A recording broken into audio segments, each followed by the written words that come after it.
নবীর মা বাবা জাহান্নামে। অথচ আহলে সুন্নাহ ওয়াল জামাআর আকীদা ইমামুল আজম আবু হানিফা নুমান ইবনে সাবিত রাদিয়াল্লাহু তাআলা, যিনি 100 বার আমার আল্লাহকে স্বপ্নে দেখেছিলেন, 40টা বছর এশার দিয়ে ফজর করেছেন, রমজান মাসে 62 খতম কোরআন তেলাওয়াত করছেন, 700 তাবিঈ থেকে জ্ঞান লাভ করেছিলেন, 5 লক্ষ হাদিস যার মুখস্থ ছিল, কোরআন এবং সুন্নাহ থেকে 12,70,971টা মাসআলা জেনে বের করেছিলেন। এত বড় পণ্ডিত ছিলেন, 90,000 ছাত্র, 6,500 উস্তাদ। সুবহানাল্লাহ। এত বড় পণ্ডিত, যিনি আল্লাহর ঘর খানায় কাবায় 2 রাকাত নামাজে 1 খতম কোরআন মাজিদ তেলাওয়াত করতেন, সেই নামাজে আবু হানিফা রাহমাতুল্লাহ আলাইহি উনি তার লেখা বিখ্যাত কিতাব আল ফিকহুল আকবারের মধ্যে, এবং এটির ব্যাখ্যা করেছেন শরহুল ফিকহুল আকবারের মধ্যে, শরহুল ফিকহুল আকবারের মধ্যে আল্লামা মোল্লা আলী কারি রাহিমাহুল্লাহ বলেন, ওয়ালামু, তোমরা জেনে নাও, আন্না ওয়ালিদা রাসূলুল্লাহ সাল্লাল্লাহু আলাইহি ওয়াসাল্লাম মিন নাজাত, নবীর মা এবং বাবা দুজনেই নাজাত প্রাপ্ত জান্নাতীদের অন্তর্ভুক্ত। আল্লাহু আকবার বলেন। সব সময় জাহিরি অর্থ দিয়ে, জাহিরি আয়াত দিয়ে অর্থ করে ফতোয়া দেওয়া যাবে না। আমান শাহ ফালিউমিন ওমান শাহ ফালিয়াকফুর, যার মন চায় সে ঈমান আনে, যার মন চায় সে কুফরি করে। অর্থ এই, এটার দ্বারা আমার আল্লাহ ধমক দিয়েছেন, যাও। আমরা মাঝে মাঝে বলি না যাও, এই যাওয়ের অর্থ কি ওই যাও যায়? নির্বাচনের পরে মাজার ভাঙার পায়তারা শুরু করে। মনে রাখবেন, মাজার আখিরাতকে স্মরণ করায় দেয়, মাজার মানুষের ঈমানকে তাজা করে, পরকালমুখী চিন্তা মানুষের মধ্যে এনে দেয়। রাসূল নিজে মাজার জিয়ারত করেছেন।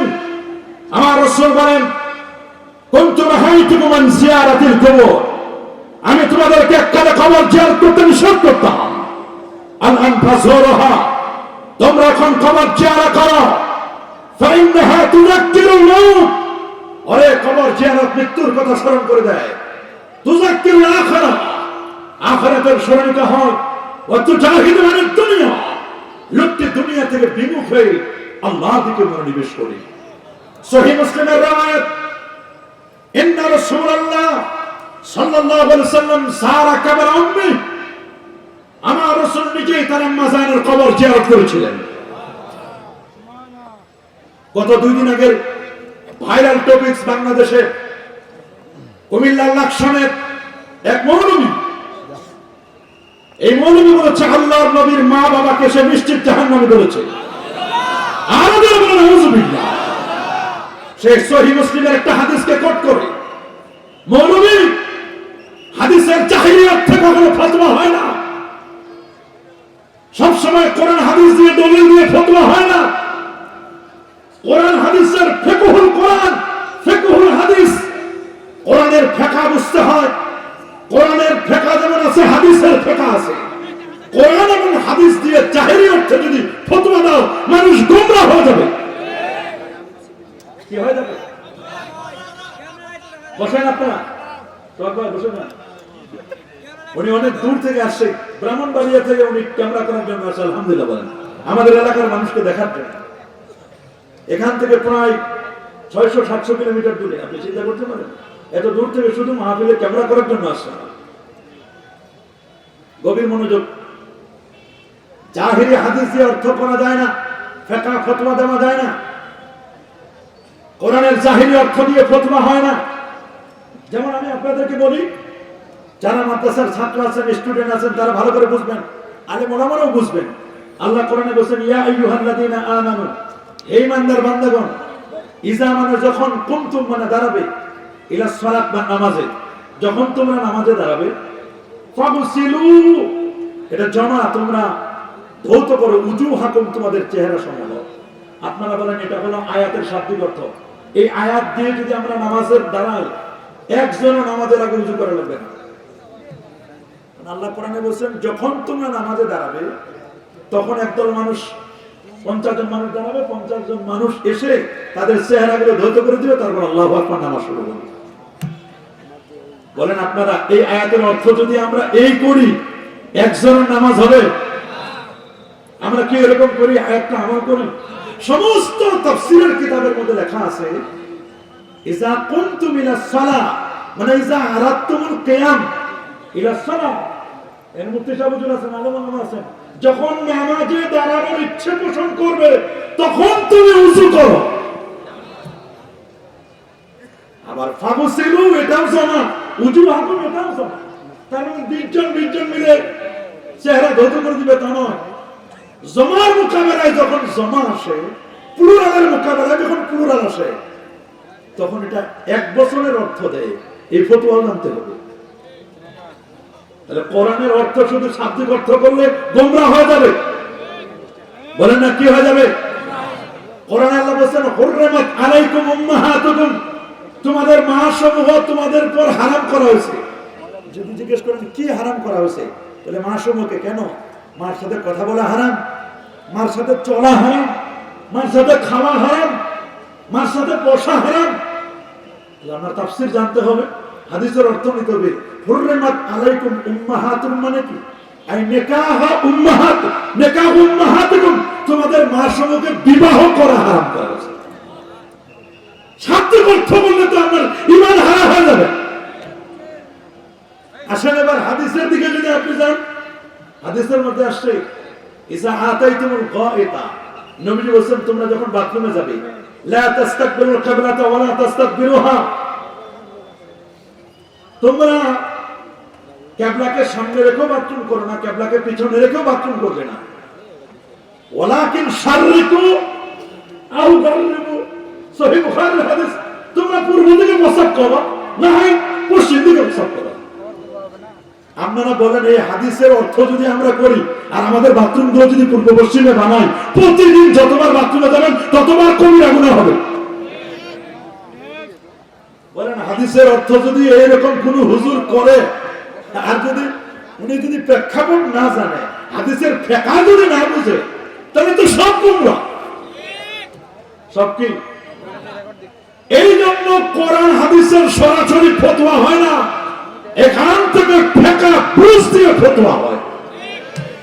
সবাই মুফতিও হতে পারে না। সবাইকে মুফতি হতে পারে? নবীর 1,25,000 সাহাবীর মধ্যে মাত্র 130 জন মুফতি সাহাবী ছিলেন। কতজন? 130 জন। 130 জনের সেরা ছিল একজন, ওনার নাম আব্দুল্লাহ ইবনে মাসউদ রাদিয়াল্লাহু তাআলা, রাইসুল ফুকাহা বলা হয়। উনি ছিলেন ইরাকের জমিনে, কুফায় ছিলেন তিনি। উনার থেকে হানাফি মাযহাব ইরাকে ডোনাল্ড ট্রাম্পের উত্তরসূরি যারা, পূর্বসূরি যারা ইরাকের উপর বম্বিং করে ইরাকের জমিন থেকে ইসলামকে মেটাতে পারে নাই। ইরাকে 70,000 নবী এবং ওলির মাজার। আল্লাহু আকবার বলেন। লাকসামের কুমিল্লার সেই মৌলবী বলেছে, আল্লাহ নবীকে একজন জিজ্ঞেস করছেন, হুজুর মান আবি, আমার বাবা এই মুহূর্তে কোথায়, কোন জায়গায় আছে, জান্নাতে না জাহান্নামে? তো নবীজি বললেন, তোমার বাবা তো জাহান্নামে। লোকটা মন খারাপ করছে। কি করছে? মন খারাপ করছে। রাসূল বলেন, তোমার বাবা জাহান্নামে? তো নবীজি ইঙ্গিত করে তিনার বাবার কথা, বাবা দ্বারা উনি উদ্দেশ্য করেছেন, হাদিসে ব্যাখ্যা আসছে ওয়া ইন্না, তিনি বলে দিয়েছেন আবাকা, নিশ্চয়ই তোমার বাবা জাহান্নামে। তো নবীজি বলছেন যে আমার বাবাও তো ওইখানে। এই বাবা দ্বারা কেউ কেউ বলছেন নবীজির চাচা উদ্দেশ্য। কে? আবু তালেব। বলেন না কে? আবু তালেব। কেউ কেউ বলেছেন নবীজি এর দ্বারা ইঙ্গিত করেছেন মূলত যেখানে আরবের যুগে বাবাকেও মানে আবুল শব্দ, চাচাকেও আবুল শব্দ দ্বারা ব্যাখ্যা করা হতো। এটা জাহেলিয়াতের সিস্টেম ছিল। এখন এই হাদিসের জাহিরি অর্থ পায়া সে বলছে নবীর মা বাবা জাহান্নামে। অথচ আহলে সুন্নাহ ওয়াল জামাত আকীদা ইমামুল আজম আবু হানিফা নুমান ইবনে সাবিত রাদিয়াল্লাহু তাআলা, যিনি 100 বার আমার আল্লাহকে স্বপ্নে দেখেছিলেন, 40টা বছর এশার দিয়ে ফজর করেছেন, রমজান মাসে 62 খতম কোরআন তেলাওয়াত করছেন, 700 তাবি থেকে জ্ঞান লাভ করেছিলেন, 5 লক্ষ হাদিস যার মুখস্থ ছিল, কোরআন এবং সুন্নাহ থেকে 12,70,971টা মাসআলা যিনি বের করেছিলেন। এত বড় পণ্ডিত ছিলেন, 90,000 ছাত্র, 6,500 উস্তাদ। এত বড় পণ্ডিত যিনি আল্লাহর ঘর খানায় কাবায় 2 রাকাত নামাজে 1 খতম কোরআন মাজিদ তেলাওয়াত করতেন, সেই নামাজ আবু হানিফা রাহমাতুল্লাহি আলাইহি উনি তার লেখা বিখ্যাত কিতাব আল ফিকহুল আকবারের মধ্যে, এবং এটির ব্যাখ্যা করেছেন শরহুল ফিকহুল আকবারের মধ্যে, শরহুল ফিকহুল আকবারের মধ্যে আল্লামা মোল্লা আলী কারি রাহিমাহুল্লাহ বলেন, ওয়ালামু, তোমরা জেনে নাও, আন্না ওয়ালিদা রাসূলুল্লাহ সাল্লাল্লাহু মিন আহলিন নাজাত, নবীর মা এবং বাবা দুজনেই নাজাত প্রাপ্ত জান্নাতীদের অন্তর্ভুক্ত। আল্লাহু আকবার বলেন। সব সময় জাহিরি অর্থ দিয়ে, জাহিরি আয়াত দিয়ে অর্থ করে ফতোয়া দেওয়া যাবে না। ফামান শাআ ফালইউমিন ওমান শাআ ফালইয়াকফুর, যার মন চায় সে ঈমান আনে, যার মন চায় সে কুফরি করে। অর্থ এই, এটার দ্বারা আমার আল্লাহ ধমক দিয়েছেন, যাও। আমরা মাঝে মাঝে বলি না যাও, এই যাও এর অর্থ কি ওই যাও? যখন রাগ করে বলি যাও না, এর অর্থ কি যাও অনুমতি দিছি? না না, এর অর্থ অনুমতি নয়। এজন্য বাক্যের সিয়াক সাবাক বুঝতে হবে। আল্লাহু আকবার বলেন। ইরাকের জমিন এত পুত পবিত্র জমিন, ইরাকের জমিনে শোয়া ইমাম আহমদ বিন হাম্বল, যিনি 12.5 লক্ষ হাদিসের হাফেজ ছিলেন, যার কাছে 8 বার ছাত্র হয়ে বসেছিলেন ইমাম বুখারী রাহমাতুল্লাহি আলাইহি। সুবহানাল্লাহ। কত বড় পণ্ডিত ইমাম বুখারী! 6 বছর বয়সে আল্লাহর কোরআনকে হিফজ করলেন।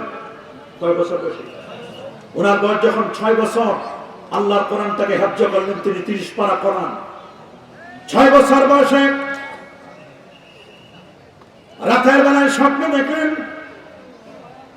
আল্লাহ নবীর মাথার উপরে তিনি একটা পাখা দিয়ে বাতাস করছেন, আর তার দেহ মোবারক থেকে মাছিগুলো তারাই দিচ্ছেন।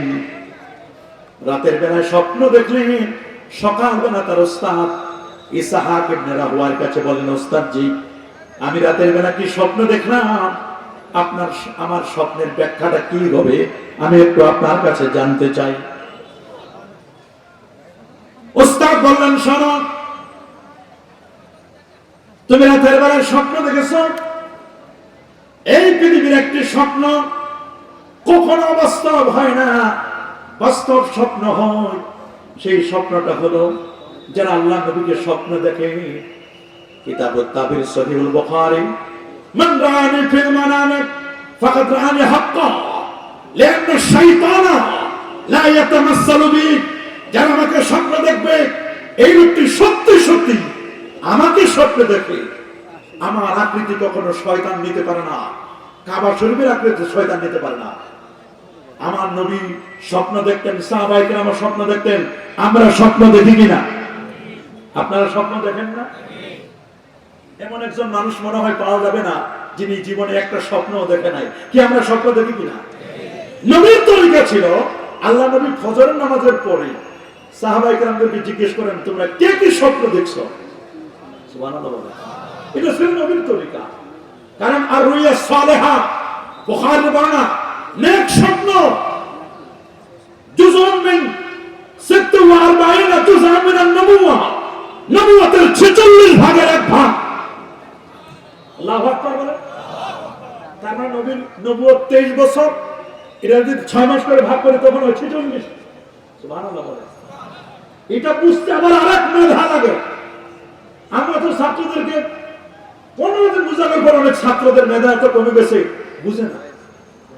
মানুষের মেধা কমছে না বাড়ছে? হুজুর বলেন না, মেধা কমছে না বাড়ছে? বাড়ে না, কমছে। আগে একজন কামেল পাস করলে সব রকমের জ্ঞান তার ছিল, কোরআনের হাদিস তাফসীর ফিকহ তাসাউফ ফারায়েজ সব জানতেন। আর এখন ছাত্র আলেম পাস করার পরে অনার্সে এসে বলে আমি সব পারবো না, আমি শুধু আল্লাহর কোরআনের তাফসীর জানবো, আমাকে তাফসীরটা দেন। আরেকজন বলে আমার হাদিস দেন, আরেকজন বলে আমার ফিকহ দেন, আরেকজন বলে আমাদের দাওয়া দেন, আরেকজন বলে ইসলামিক ইতিহাস দেন, আরেকজন বলে আমাকে আরবি সাহিত্য দেন। ডাক্তাররা এমবিবিএস ডাক্তার যারা হয়, আগে গ্রামে একজন এমবিবিএস ডাক্তার থাকলে উনি সব রকমের চিকিৎসা করতেন, মাঝে মধ্যে পশুর চিকিৎসা করতেন। আর এখন বলে স্যার আমার মেধা কম। আসলে কি মানুষের মেধা কম? আল্লাহ তো মানুষকে মেধা কম দেয় নাই। কি কম দিছে? আল্লাহ কম দেয় নাই। বিজ্ঞানীরা বলছে মানুষের মাথা, মানব দেহের 3টা অঙ্গ খুবই গুরুত্বপূর্ণ। কয়টা? এক হাই ব্রেন, दूसरी হাই জবান, আর तीसरी হাই কাল্ব। আল্লাহু আকবার বলেন। এটা ব্রেন, বলেন 1 নম্বর কি? 2 নম্বর জবান, বলেন না 3 নম্বর কলব। সুবহানাল্লাহ বলেন। ব্রেন একবার কতটুকু? বিজ্ঞানীরা বলছেন, এমব্রিওলজিস্ট যারা হিউম্যান অ্যানাটমি নিয়ে যারা গবেষণা করে তারা বলেছেন মানুষের ব্রেন 3 পাউন্ড 1.5 কেজি ওজনের মানুষের ব্রেন। সুবহানাল্লাহ বলেন। কত? আপনার আমার মগজ 1.5 কেজির মতো, 3 পাউন্ড। পাউন্ড বুঝবেন না, এজন্য সহজে বুঝছি 1.5 কেজি। কত? 1.5 কেজি ওজনের আপনার আমার মগজ। অনেকে বলবেন 1.5 কেজিও বুঝি না। 1.5 কেজি যদি না বুঝেন আরেকটু ব্যাখ্যা করে দিচ্ছি। আপনারা মোবাইল চালান না? Android set? হ্যাঁ, ইয়ংস্টার যারা যুবকরা বলো না, চালাও না তোমরা? দেখি কারা কারা যুবক আছে। মাশাআল্লাহ, যুবকের সঙ্গে তো কম না। হ্যাঁ, আমরা মোবাইল চালাই না? আমাদের মোবাইলের রোম স্টোরেজ কত জিবি? 64 ধরো। রোম র্যাম বলি না, রোম একটা র্যাম একটা রোম। র্যাম হলো 8 জিবি আছে, 12 জিবি আছে। রোম হলো স্টোরেজ 64 জিবি। কত? আরেকটু বেশি হলে কত হতে পারে? মাশাআল্লাহ, এটা উত্তর সঠিক হয়েছে। আরেকটু বেশি হলে? মাশাআল্লাহ, উত্তর সঠিক হয়েছে। 256 জিবি। আরেকটু বেশি হলে? 812। তাও উত্তর সঠিক হয়েছে। আরেকটু বেশি হলে? 1 টেরা, 1000 জিবি। 1000 GB, 1000 gigabyte.